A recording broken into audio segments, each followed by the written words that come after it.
ลมแรงมากเลยค่ะน้องแมวคะเนี่ยถ่ายคลิปสั้นให้แบบเลยแบบนี้แหละแบบสภาพแบบนี้แหละ ตรงนี้คือช่องลมเลยค่ะ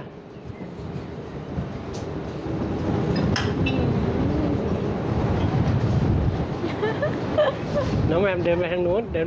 ดินตามลมไปค่ะโอ้ย อุ้ยพี่นัททำไมแรงขึ้นตลอดลมแรงขึ้นตลอดนี่นะคะคุณผู้ชมชั้นที่84สูง309 เมตรนะคะโอ้โหลม